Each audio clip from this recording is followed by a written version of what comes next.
ये तमाम ऐसी नदियां हैं जो हिमालयी क्षेत्र से निकलती है। तो बात सीधी है यार, जो नदी हिमालयी क्षेत्र से निकलती है वो हिमालय की नदियां हैं। और दूसरा, प्रद्वीपीय भारत की नदियां जो प्रद्वीपीय क्षेत्र में बहती है वो प्रद्वीपीय भारत की नदियां।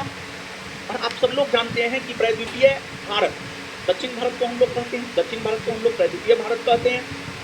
तो दक्षिण भारत में जो नदियां बहती है जैसे नर्मदा, ताप्ती, गोदावरी, कृष्णा, कावेरी, ये तमाम ऐसी नदियां हैं जो दक्षिण भारत में बहती है, प्रद्वीपीय भारत में बहती है, तो इसे हम लोग प्रद्वीपीय भारत की नदियां कहते हैं। एक तो अगर हम लोग देखें तो बात सीधी है यार कि हिमालयी क्षेत्र से निकलने वाली नदियां हिमालय की नदियां कहलाती है, और प्रद्वीपीय पठारी क्षेत्र में बहने वाली नदियां प्रद्वीपीय भारत की नदियां कहलाती है। बात सीधी है, इसमें तो कुछ किंतु परंतु वाली बात है नहीं। तो आपने एक बात जाना है उस चैप्टर में, भारत का सबसे प्राचीनतम भूखंड कौन था? प्रद्वीपीय पठार। और भारत का सबसे नवीनतम भूखंड उत्तर भारत का विशाल। तो कहीं ना कहीं प्रद्वीपीय पठार के बाद, प्रद्वीपीय भूखंड के बाद हिमालय का निर्माण हुआ होगा, हिमालय के बाद उत्तर भारत के विशाल मैदान का निर्माण हुआ होगा। हाँ या ना? हाँ ना?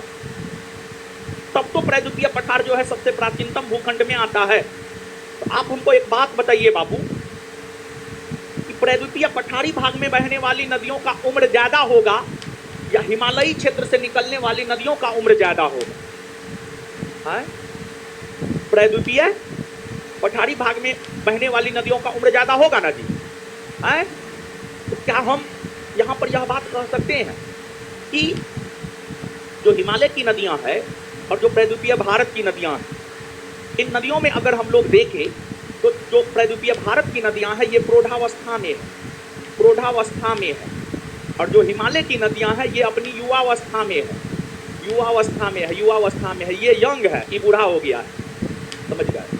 तो हिमालय की नदियां अपनी युवावस्था में है और प्रद्वीपीय भारत की नदियां अपनी प्रौढ़ावस्था में है। एक बात तो सीधा हम कह सकते हैं, मतलब आपके बिहार दरोगा एग्जाम में ही इन दोनों नदियों के अंतर के बारे में आपसे पूछा गया था, तो हम यहाँ पर यही हिमालय की नदियाँ और प्रद्वीपीय भारत की नदियों के बीच जो मूल अंतर है उस मूल अंतर को हम समझाने का प्रयास कर रहे हैं आपको। तो इन दोनों नदियों में पहला अंतर यह है कि हिमालय की नदियाँ अपनी युवावस्था में है, वही प्रद्वीपीय भारत की नदियाँ अपनी प्रौढ़ावस्था में है। अब दूसरा अंतर अगर हम लोग देखें तो जो हिमालय की नदियाँ होती है ये 12मासी होती है। जो हिमालय की नदियां होती है ये 12मासी होती है, 12मासी होती है। वही प्रद्वीपीय भारत की नदियां मौसमी होती है, प्रद्वीपीय भारत की नदियां मौसमी होती है, मौसमी होती है। इसका क्या मतलब है?